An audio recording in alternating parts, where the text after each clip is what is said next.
हरे कृष्णा।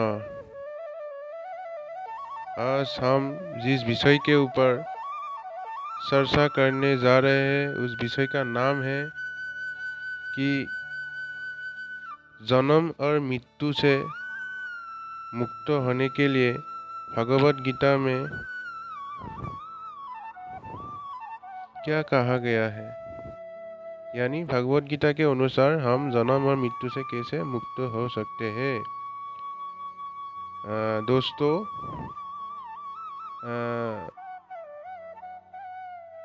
जन्म और मृत्यु भगवत गीता में सारे अध्याय में जन्म मृत्यु और ये जो मतलब जन्म मृत्यु जरा व्याधि, ये जो 4 प्रकार के दुख है ये भौतिक जगत का, भौतिक संसार का, उस विषय के ऊपर ही भगवत गीता मतलब अब ये भी कह सकते हैं कि पूरा भगवत गीता में मतलब ये मतलब बेसिक, या ये भी बोल सकते हैं कि पूरा भगवत गीता जन्म और मृत्यु के ऊपर ही बनाया गया है। या मतलब कृष्ण ने भगवत गीता में अर्जुन को जन्म मृत्यु से कैसे मुक्त होकर उनके धाम या जो भगवत धाम है वो कैसे पहुंचा जा सकता है, इस विषय के ऊपर ही पूरा भगवत गीता में आपको ये ज्ञान दिया था कृष्ण ने अर्जुन को। तो आज हमारे जो विषय है उस विषय के अनुसार हमें क्या करना होगा, ये जन्म और मृत्यु से कैसे मुक्त हो सकते हैं। बार बार जन्म लेना, बार बार मतलब मृत्यु होना, एक बुद्धिमान व्यक्ति ये ज़रूर सोचता होगा कि ये जन्म और मृत्यु क्या है। लेकिन आमतौर पर जो भोगी लोग हैं, जो ये कभी नहीं सोचता कि मैं एक दिन मरूंगा या फिर से जन्म होगा मेरा। लेकिन वो लोग यही सोचता है कि एक ही लाइफ है, एक ही जीवन है, एक ही जिंदगी है, मज़ा कर लो, भोग कर लो, और जब जाना है जाएंगे। जो कम्प्लीटली एक क्या है, ये मूर्खता है, ये मूर्खता, ये नॉनसेंस है, ये टोटली नॉनसेंस। क्योंकि भगवत गीता में ये पूरा उल्टा है, इसका विपरीत है। हमारा ज़िंदगी एक ही बार नहीं है, हम अनंत काल से हम इस जगत में पड़े हुए हैं। 84 लाख योनि में हमें भटकने के बाद एक जीवात्मा को मनुष्य शरीर मिलता है, और इसलिए मिलता है कि वो भगवान के पास चले जाए। लेकिन मनुष्य शरीर प्राप्त होने के बाद भी ये जीवात्मा मतलब भगवान को मतलब समझ नहीं सकते कि और क्या वो आध्यात्मिक इस पथ पर वो नहीं जा सकते।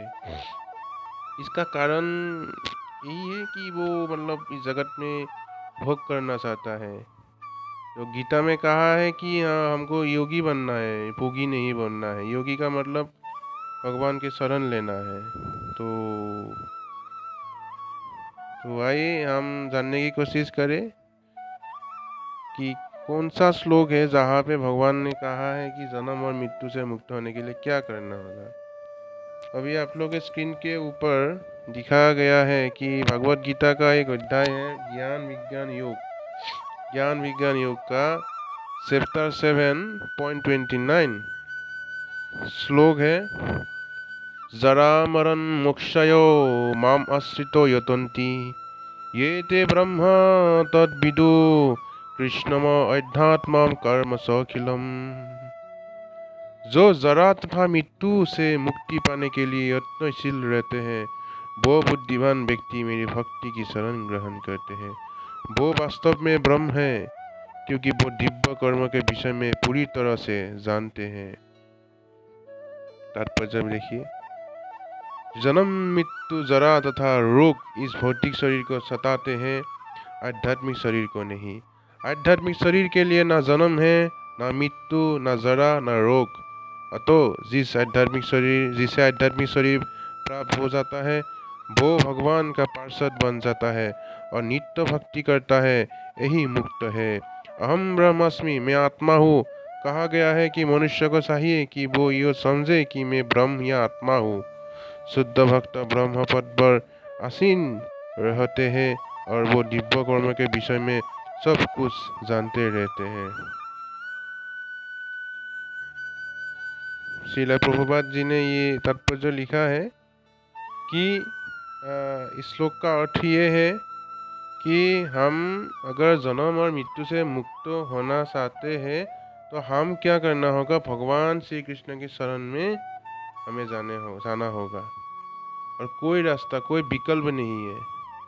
ये पॉइंट टू पॉइंट बात है ये कि हमें अगर जन्म और मृत्यु से मुक्त होकर भगवान के जो धाम है, सनातन धाम, भगवत धाम, वैकुंठ, अगर वैकुंठ जाना है तो हमें सबसे पहले जन्म और मृत्यु से हमें मुक्त होना होगा। और कैसे होएंगे, अगर भगवान श्री कृष्ण के शरण में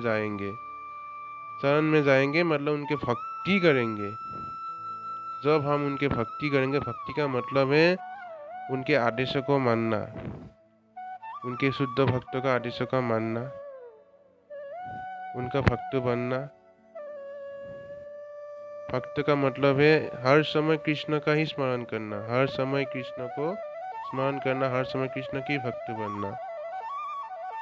मतलब आपको कृष्ण से युक्त रहना होगा हर समय, तब आपको ये जन्म और मृत्यु से छुटकारा मिलेगा और अंत में क्या होगा, आप भगवत धाम चले जाएंगे।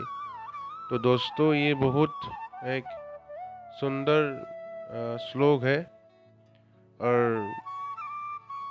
मनुष्य जीवन का उद्देश्य क्या है इस श्लोक से पता चल रहा है कि हमारा मनुष्य जीवन का एक ही लक्ष्य वो क्या है, भगवान के धाम चले जाना, भगवान के पास चले जाना। क्योंकि हम आत्मा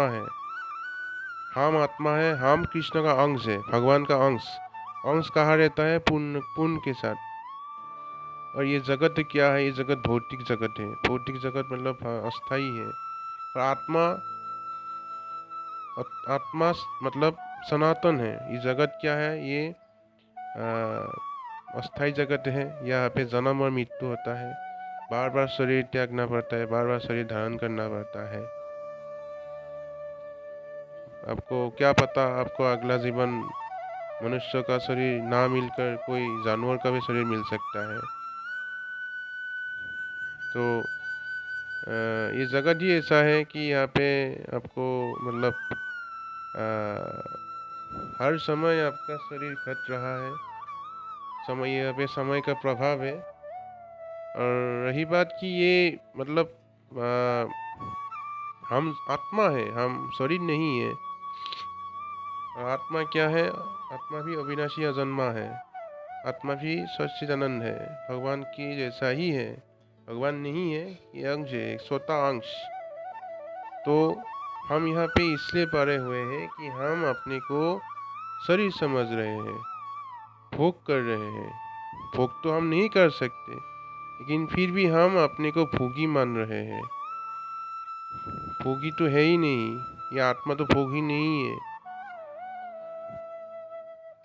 तो भगवद गीता का मूल संदेश यही है कि हम भगवान श्री कृष्ण के शरण में जाना, शरण में जाके उनका भक्ति करना, और भक्ति करने पूरा जीवन भक्ति करने के बाद जब हम पूरी तरह शुद्ध हो जाएंगे, तब हम ये शरीर त्याग करने के बाद हम दोबारा इस संसार में ना लौट कर हम जो वैकुंठ भगवत धाम, वहाँ हम नित्य निवास कर सकते हैं। वहाँ जाकर हम नित्य निवास कर सकते हैं, श्री कृष्ण को हम साक्षात दर्शन कर सकते हैं।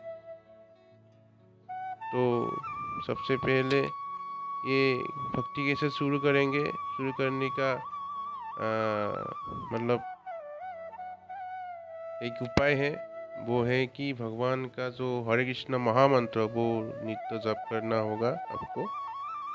हरे कृष्ण कृष्ण कृष्ण हरे हरे, हरे राम राम राम हरे हरे। ये महामंत्र नित्य जप कीजिए।